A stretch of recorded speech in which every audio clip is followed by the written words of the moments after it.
Hello everyone, I welcome you all to your very own Physics Wala Premium. So today we will discuss lecture 1 of Botany 01. The chapter is the living world. When we talk about this chapter, we will discuss that what is living. We will discuss the features. We will discuss about different features and how the interaction creates the human life. How the interaction is responsible for creation of life of every cell, every organism around us. So let's begin with the chapter.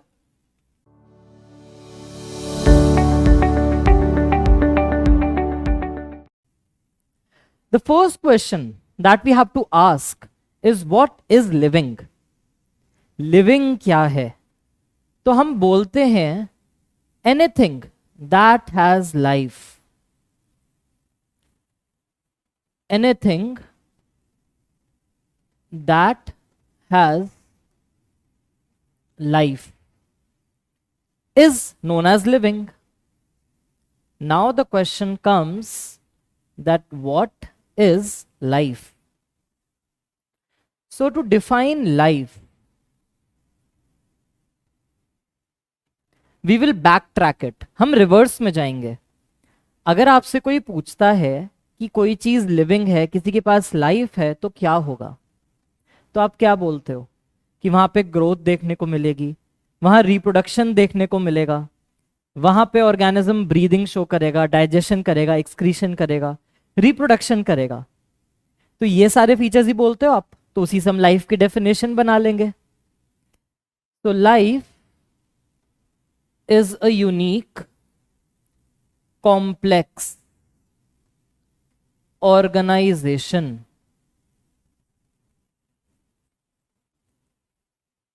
of molecules.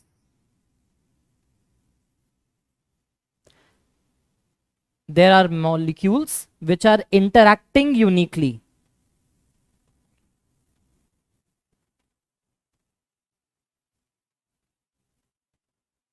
They show chemical interactions.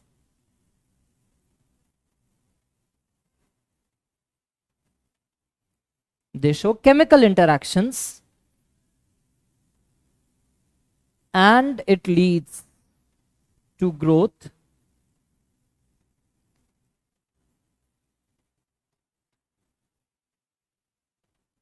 it leads to reproduction, consciousness and development. तो ये आ गई हमारी life की definition. Unique complex organisation of molecules जब हम बोलते हैं तो यहां से हमें सेल के बारे में पता चल जाता है. केमिकल इंटरैक्शन की जब हम बात करते हैं तो हमें मेटाबॉलिज्म के बारे में पता चल जाता है. और इन सब से ही ऑर्गेनिज्म के साइज में, नंबर ऑफ सेल्स में इंक्रीमेंट होता है, तो वो ग्रोथ हो जाएगा. ऑर्गेनिज्म अपने जैसे नए इंडिविजुअल्स बना सकता है, तो वो रिप्रोडक्शन हो जाएगा. कॉन्शियस आसपास के बारे में जानता है, रिस्पॉन्स देता है. और डेवलपमेंट, डिफरेंट डिफरेंट स्ट्रक्चर्स उसके अंदर डेवलप होते हैं.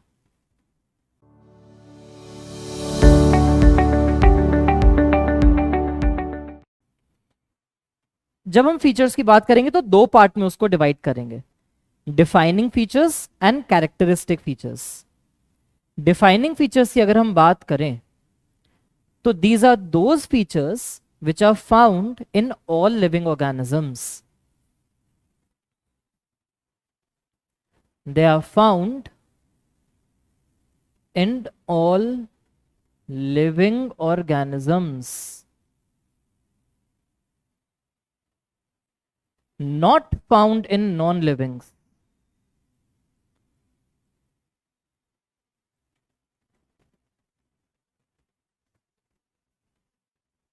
यूनिकली लिविंग ऑर्गेनिजम्स में है, किसी भी नॉन लिविंग के पास नहीं मिलेगा.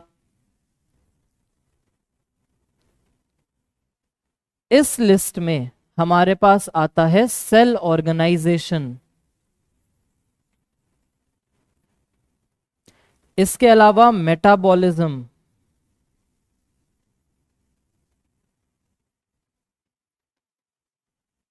Consciousness,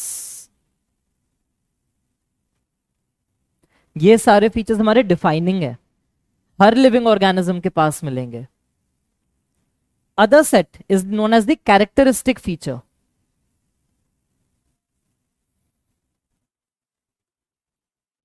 They are found in living as well as non-livings. दोनों के पास हो सकते हैं। फॉर एग्जाम्पल ग्रोथ, या फिर absent from non livings as well as some livings.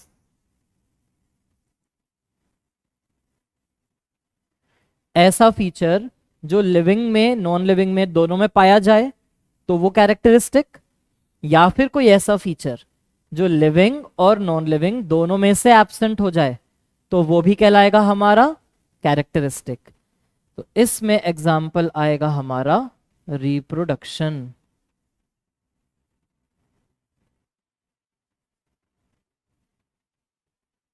ठीक है,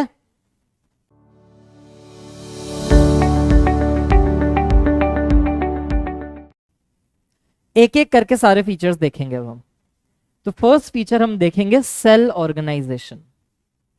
तो since childhood we are taught that cell is the basic structural functional and fundamental unit of life. It is the most basic structural functional and fundamental unit. Each and every organism is made up of cell. All right, we have animal cells, we have plant cells.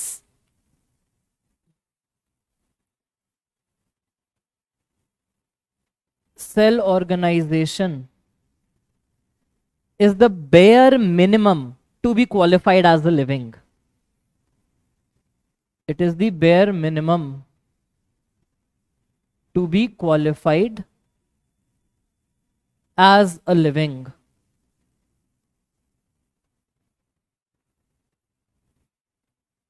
Cell organisation की हम बात करते हैं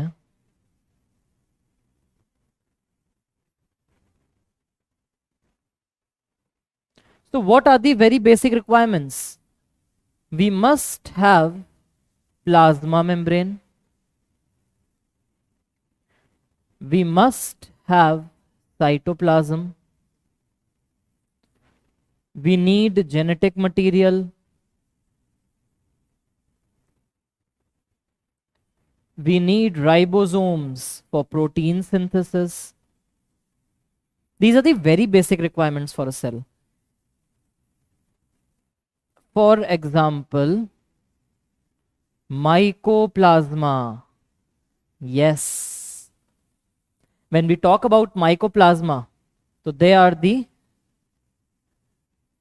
smallest living cell. Mycoplasma, they are the smallest living cell.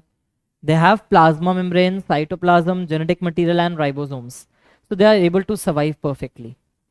But if we take the example of a virus, if we talk about a virus, so virus is not a perfect living organism.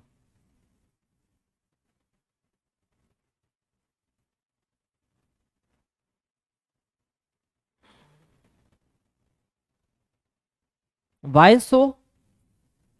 Because there is no cell organization.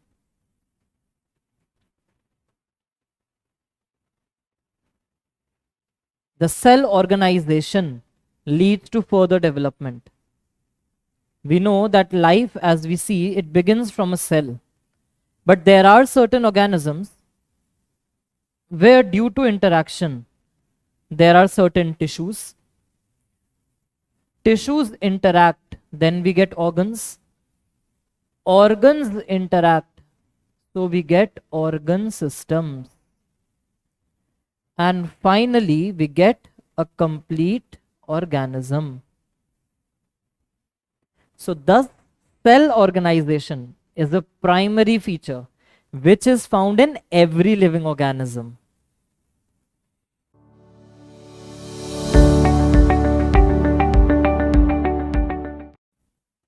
We'll come to the next feature, that is metabolism. Metabolism is defined as sum total of all chemical reactions.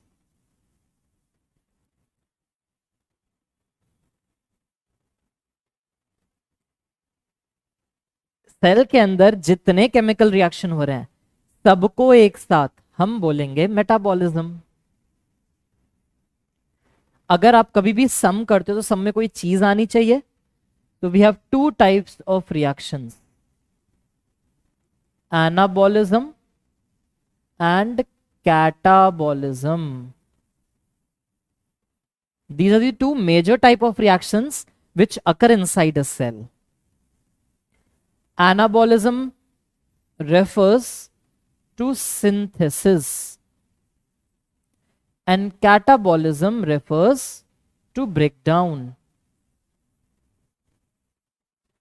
अगर confusion होती है इसको याद रखने में तो आपको क्या याद रखना है, दैट कैटाबॉलिज्म, आप उसे काट रहे हो. किसी चीज को काटेंगे तो क्या होगा, ब्रेकडाउन होगा. तो एनाबॉलिज्म कैटाबॉलिज्म सब कुछ चल रहा है सेल में. अगर हम बात करते हैं सिंथेसिस की, so we have the very good example of photosynthesis with respect to glucose. And breakdown अगर हमें देखना है तो ब्रेकडाउन के लिए we have respiration, again with respect to glucose. Alright, तो फोटोसिंथेसिस में ग्लूकोज सिंथेसाइज हो रहा है तो it is a anabolic reaction. Respiration में ग्लूकोज का ब्रेकडाउन होगा तो it is a catabolic reaction. तो मेटाबॉलिज्म हर लिविंग ऑर्गेनिज्म का फीचर है. Every living organism will show some type of chemical reaction. अभी I am able to write on the board, I am able to speak, I am able to breathe, you are able to listen to me. So what is all this? There are some chemical reactions which are going inside us. वो हमें enable कर रहे हैं कि हम सुन पाए, समझ पाए, कोई रिएक्शन दे पाए. Two types of metabolic reactions on the basis कि वो हो कहां पे रहा है. If the reaction occurs inside the cell, occurs inside the cell, so such reactions are known as in vivo reactions. And if a reaction occurs outside the cell in a test tube, जब हम test tube बोलते हैं तो इसका literal meaning सिर्फ test tube नहीं है. In vitro मतलब under lab conditions, under artificial conditions, तो उसको हम बोलेंगे इन विट्रो रिएक्शन. तो दो टाइप की रिएक्शंस हैं.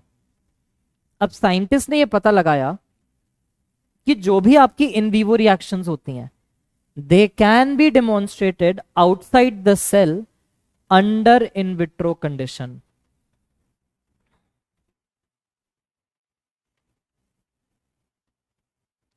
Metabolic reactions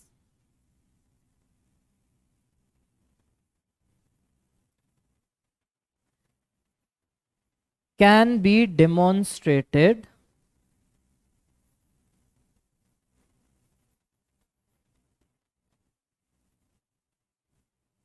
outside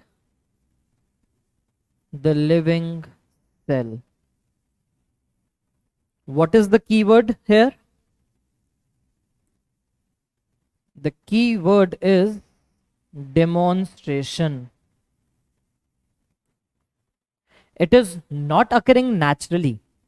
We are able to just demonstrate it. हम उसको करा सकते हैं, वो खुद नहीं हो रहा है टेस्ट ट्यूब के अंदर. तो इन विट्रो रिएक्शंस जो होती हैं हमारी, they are referred as living reactions.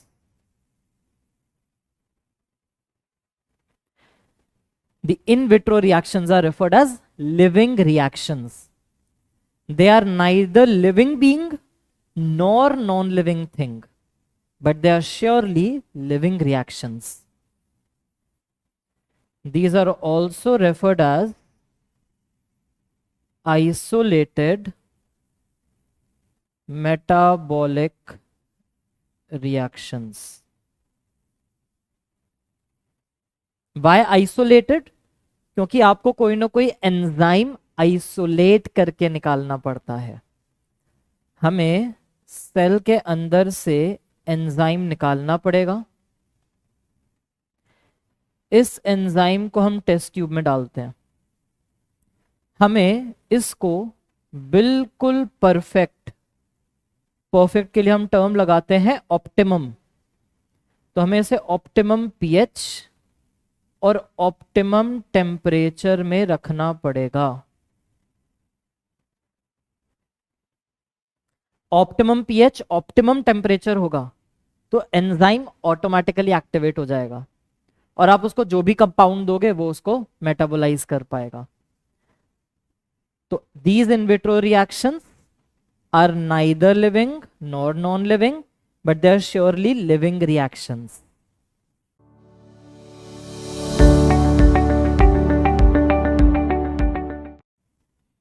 Next feature is consciousness.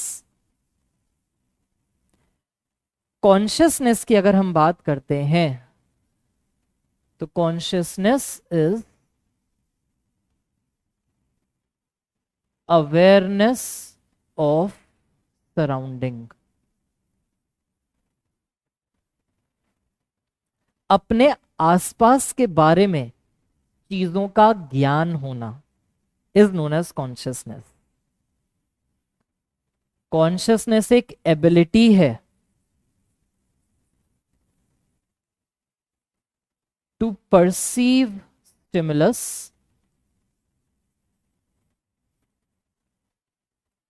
and supply a response. बहुत जरूरी है ये चीज. सिर्फ स्टिमुलस लेके नहीं बैठना है, रिस्पॉन्ड भी करना है. फॉर एग्जाम्पल, आप पढ़ाई कर रहे हो, अब दूसरे रूम से मम्मा ने आवाज लगाई कि बेटा खाना खाने आ जाओ.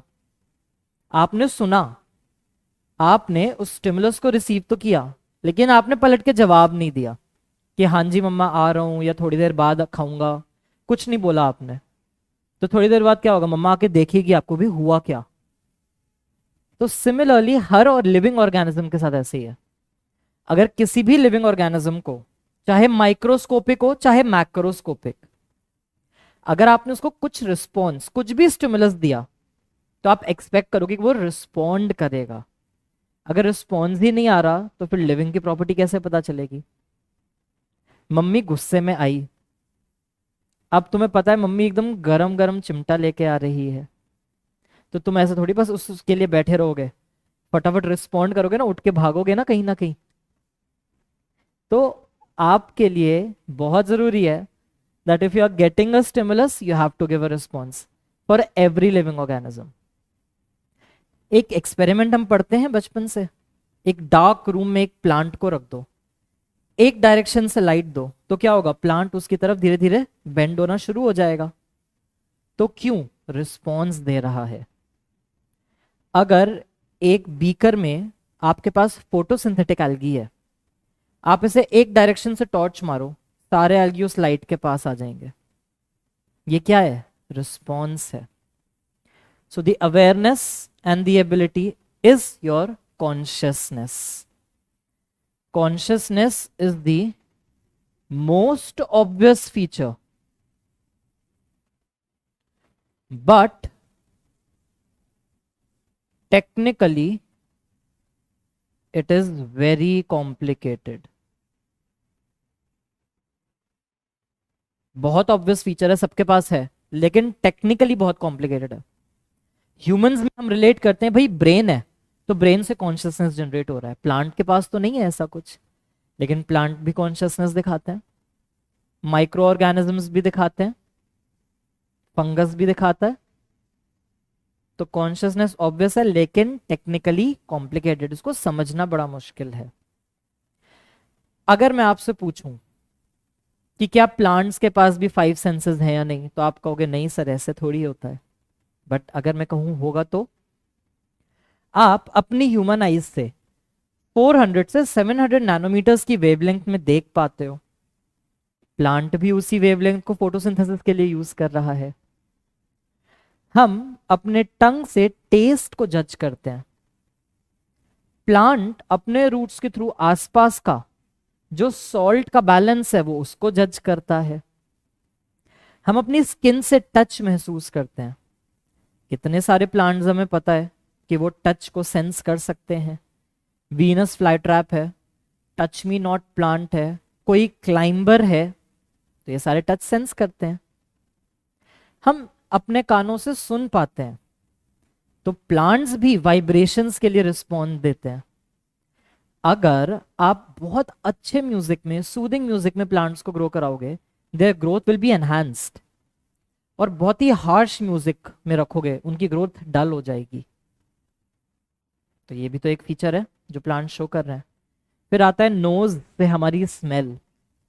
तो स्मेल में आप क्या कर रहे हो, वॉलेटाइल सब्सटेंस को जज कर रहे हो। प्लांट भी करते हैं, कितने सारे प्लांट्स हैं जो वॉलेटाइल, खुशबू आती है ना, फ्रेग्रेंट मटेरियल रिलीज करते हैं। कितने सारे प्लांट्स हैं जो फेरोमोन्स, इंसेक्ट के हार्मोन्स निकाल के उनको अट्रैक्ट करते हैं कि वो उनका पॉलिनेशन करा दें। तो प्लांट्स के पास भी बहुत सारे मैकेनिज्म हैं जैसे हमारे पास। बहुत सारे प्लांट और बहुत सारे animal, they are seasonal breeders. Season में ही ब्रीडिंग करेंगे। तो प्लांट्स की अगर हम बात करते हैं, तो कुछ प्लांट किसी पर्टिकुलर सीजन में ही फ्लावर बनाते हैं हमेशा। Flower is the reproductive organ. इसका मतलब कि they are showing some type of consciousness. Photoperiodism कहते हैं हम इसे। फोटो मतलब लाइट, पीरियड मतलब ड्यूरेशन। तो लाइट के ड्यूरेशन से प्लांट अपनी फ्लावरिंग कंट्रोल कर रहा है।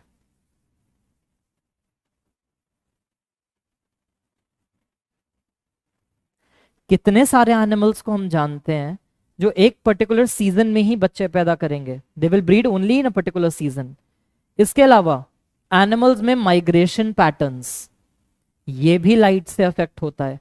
अब प्लांट एनिमल को कोई जाके थोड़ी बता रहा है कि सुनो सुनो तुम्हारा टाइम आ गया है, फ्लावरिंग कर लो, ऐसा तो नहीं है। अपने आप फ्लावरिंग करते हैं वो। तो क्या है ये, कॉन्शियसनेस। तो each and every living organism has consciousness. लेकिन एक चीज आती है जिसे हम कहते हैं self consciousness. When we talk about self-consciousness, this is the feature of only humans. Self-conscious means self-awareness.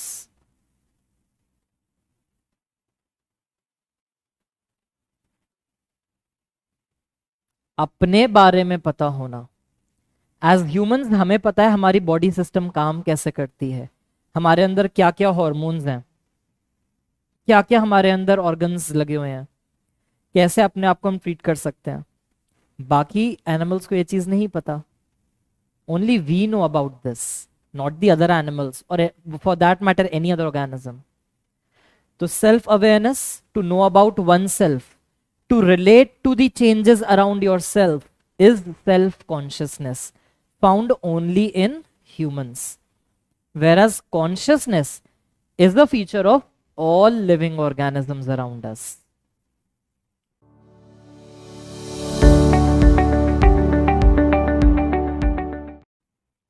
Moving on to the next feature, that is growth.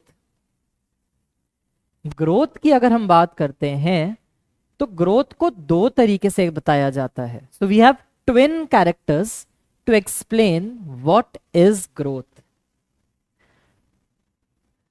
These twin characters, it could be increase in number of cell,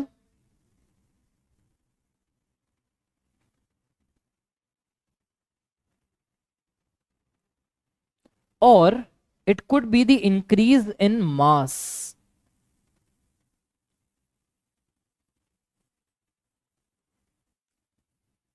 number का increase हो या मास का increase हो, दोनों ही हमारे growth के अंदर जाते हैं. क्योंकि हमने एक फीचर ले रखा है मास का, तो इसकी वजह से चाहे लिविंग हो चाहे नॉन लिविंग,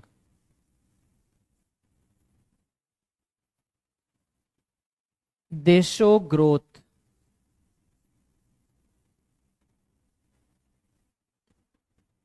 कैसे?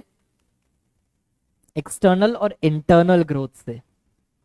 अगर हम बात करते हैं एक्सटर्नल ग्रोथ, तो it is due to surface accumulation.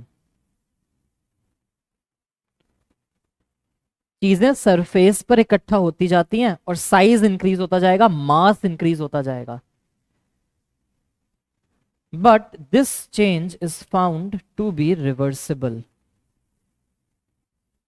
And this external change is found in non-livings. For example,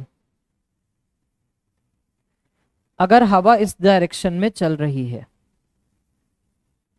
तो इससे क्या होगा, जितनी मिट्टी है इस सैंड ड्यून की वो उड़ के इधर डिपॉजिट हो जाएगी. तो कुछ टाइम बाद मुझे क्या दिखेगा, ये वाला सैंड ड्यून का साइज छोटा, दूसरे वाले सैंड ड्यून का साइज इंक्रीज हो जाएगा. अगर एयर करंट रिवर्स हो गई तो वापस से यही कंडीशन आ जाएगी. तो non livings can show a reversible growth due to surface accumulation. कभी एक्सपेरिमेंट करना घर पे, ठीक है, शुगर सॉल्यूशन बनाना और एक धागे की मदद से उसमें एक मिश्री को टांग देना. आफ्टर सम टाइम जैसे जैसे लिक्विड कूल डाउन होता जाएगा, मिश्री का साइज बड़ा होता दिखेगा. क्यों? सरफेस पर शुगर पार्टिकल एक्यूमुलेट होते जा रहे हैं. फिर क्या करना, उस मिश्री को लेना और एकदम प्योर डिस्टिल वाटर में डाल के छोड़ देना. थोड़ी देर बाद धीरे धीरे साइज छोटा हो जाएगा क्योंकि शुगर डिसॉल्व होने लग जाएगी. तो नॉन लिविंग में सरफेस से ग्रोथ होती है, रिवर्सिबल ग्रोथ होती है. इंटरनल ग्रोथ की अगर हम बात करें तो internal growth is from with in. अंदर से ये ग्रोथ होती है, इसको आप रिवर्स नहीं कर सकते. This is your irreversible growth. This is found only in livings. Non livings में नहीं मिलती. तो जो इंटरनल ग्रोथ है इसे ही हम इंट्रिंसिक ग्रोथ कहते हैं. Internal growth is also referred as intrinsic growth. इसको आप डिफाइनिंग कह सकते हो.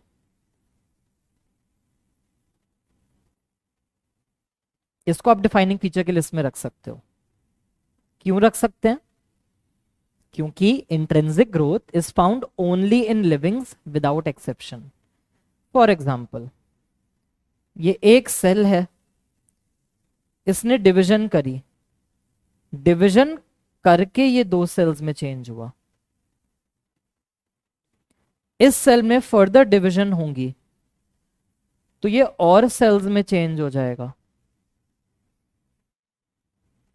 तो बहुत सारे सेल आके नहीं मिल रहे, एक ही सेल इंटरनली डिवाइड होता जा रहा है. तो internal is your intrinsic growth, feature of livings. External growth is of non livings. External growth जो है हमारी, एक्सटर्नल ग्रोथ को हम एक्सट्रिंसिक भी कहते हैं। तो there is external growth and there is internal growth. तो these are two types of growth. Sand dunes का एग्जांपल हो गया हमारा यहाँ पे, जो हमने पीछे देखा था अभी। सैंड ड्यून्स के अलावा स्नो माउंटेन्स में ये चीज देखने को मिलती है। Snow mountains are those mountains which have ice on them, which have snow on them. अब जब स्नोफॉल होगी तो साइज और बड़ा हो जाएगा, फिर जब वो बर्फ पिघलेगी तो साइज थोड़ा छोटा हो जाएगा। इसके अलावा जैसे हमने शुगर क्रिस्टल्स का एग्जांपल दिया, इंटरनल ग्रोथ सारी लिविंग्स की कुछ भी हो सकती है। एक ट्री है, कुछ टाइम बाद ट्री पे आपको दिख रहे हैं फ्रूट्स, तो ऐसा थोड़ी कि रात को सांता क्लॉस ने आके फ्रूट्स टांग के गए और अगले दिन उस पर फ्रूट्स आ गए, ऐसा थोड़ी होता है। तो यहाँ पे क्या हुआ, इंटरनली उसने मेटाबॉलिज्म किया, उसने डेवलपमेंट की तो फ्लावर बना, पॉलिनेशन फर्टिलाइजेशन किया, ओवरी मैच्योर होने लग गई तो फ्रूट बना।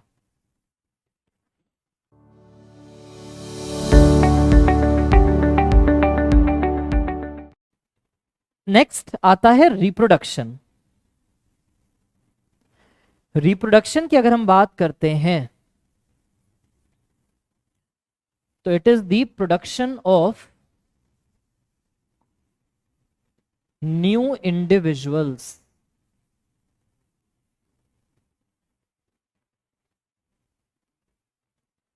नए इंडिविजुअल्स का बनना इज रिप्रोडक्शन।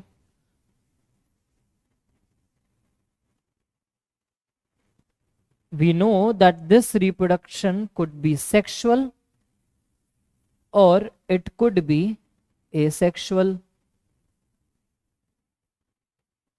अगर हम बात करते हैं यूनिसेलुलर ऑर्गेनिजम्स की तो बहुत इंटरेस्टिंग सी चीज देखने को मिलती है। If we talk about unicellular organisms, then we say that reproduction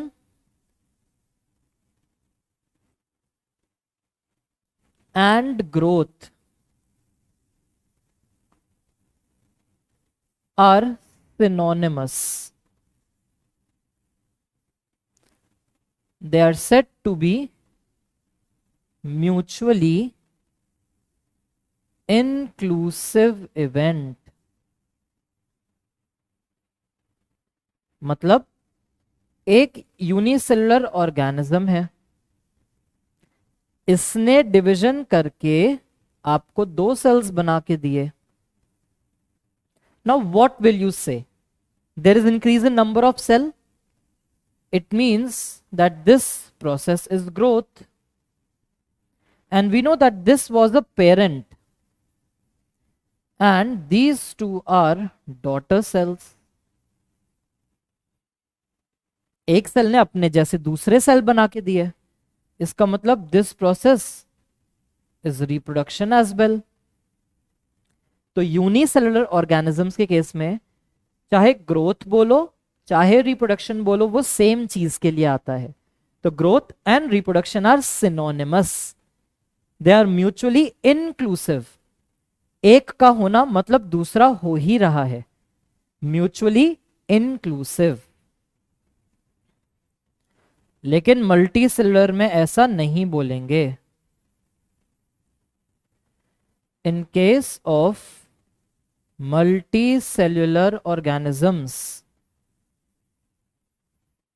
the two concepts growth and reproduction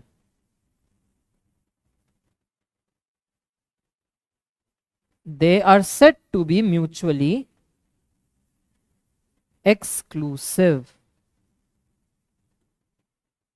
mutual मतलब उनके लाइफ में दोनों चीजें होंगी, लेकिन एक का होने का मतलब दूसरे का होना नहीं है। तो दे आर म्यूचुअली एक्सक्लूसिव, 2 अलग इवेंट्स हैं, लेकिन यूनिसेलुलर में दे आर इनक्लूसिव, एक ही इवेंट है। Asexual and sexual 2 major types हैं, इनके डिफरेंसेस देखेंगे हम। एसेक्सुअल की अगर हम बात करें तो पहला फीचर हम लेते हैं गैमीट। तो गैमीट में or may not be present.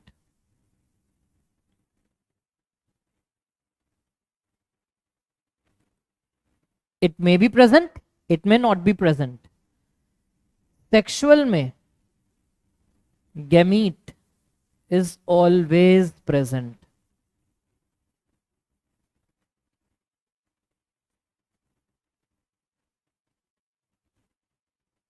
Asexual में there is no syngamy. Syn मतलब fusion, gamy मतलब gamete.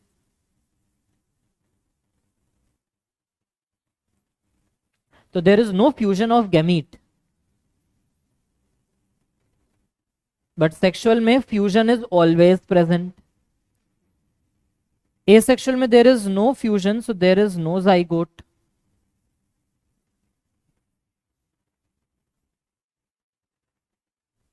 यहां पे zygote is always present.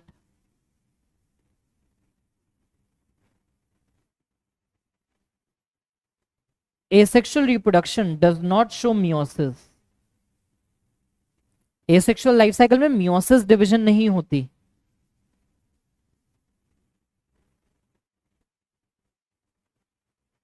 Sexual life cycles में meiosis again is a compulsion. And lastly, asexual में there is no alternation of generations. Haploid और diploid phase के बीच में कोई चेंज नहीं आ रहा, बट सेक्सुअल में this alternation is present.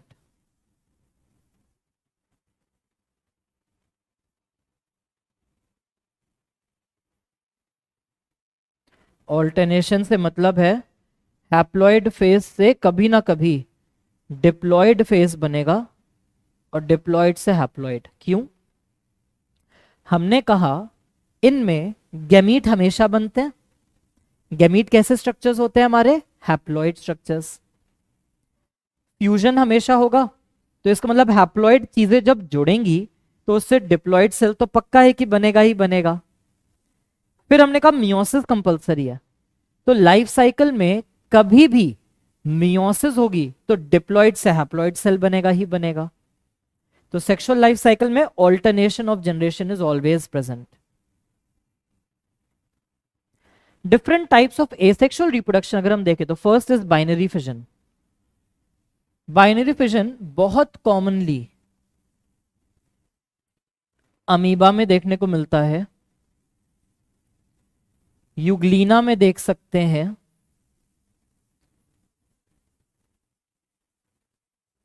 Paramecium में देख सकते हैं, बैक्टीरिया में देख सकते हैं. बाइनरी मतलब दो, फिजन मतलब ब्रेक. तो एक single parent cell division show करके it forms two daughter cells. तो बाइनरी मींस दो, फिजन मतलब डिवीजन, तो दो सेल में डिवाइड हो गया. We can have budding. Budding can be seen in yeast. The most common yeast is Saccharomyces. This budding can be seen in Hydra. क्या हो रहा है बडिंग में? धीरे धीरे ये न्यूक्लियर मटेरियल डिवाइड हो रहा है into two parts. Nuclear material का जैसे जैसे डिवीजन होगा, थोड़ा सा न्यूक्लियर मटेरियल उधर, थोड़ा सा न्यूक्लियर मटेरियल इधर, और ऐसे पिंचिंग शुरू हो जाती है. और पिंचिंग होते होते ये एक छोटा सा बड बिल्कुल डिटैच होके अलग हो जाएगा. तो this is the budding part. Fragmentation देखने को मिलता है. कोई भी फिलामेंटस एल्गी हो,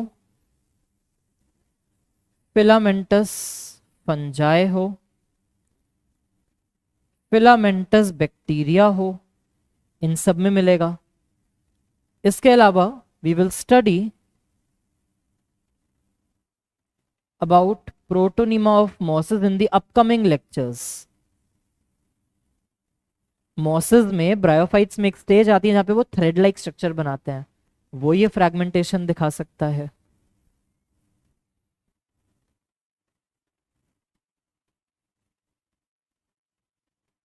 ब्रायोफाइट्स की बॉडी में फ्रैगमेंटेशन दिख सकता है।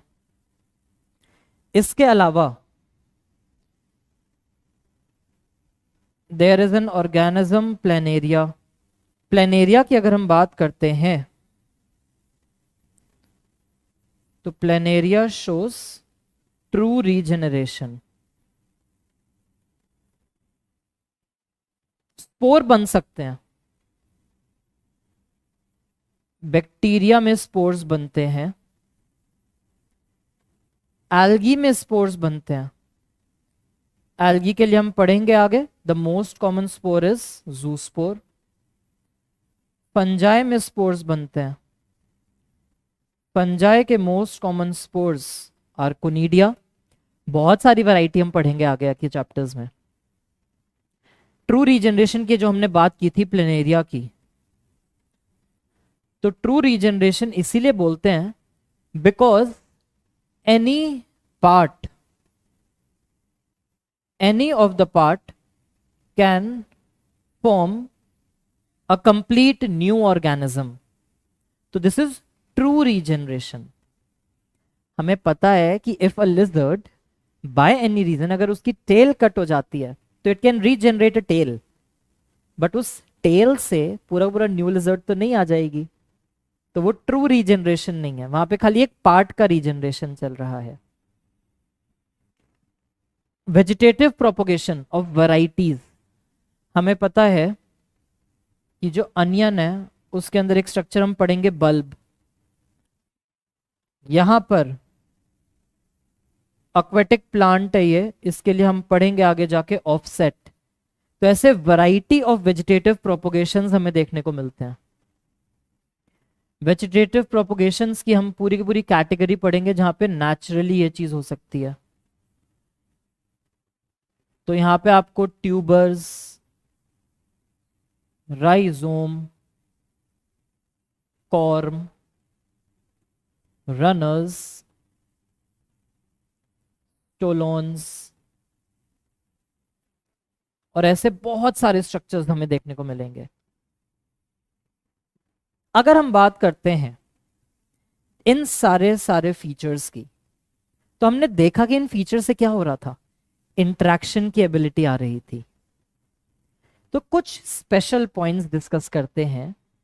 The first point is that all living phenomena they are due to underlying interactions. कोई ना कोई बेस में केमिकल इंटरेक्शन चल रहा होगा तभी कोई चीज हमें नजर आती है।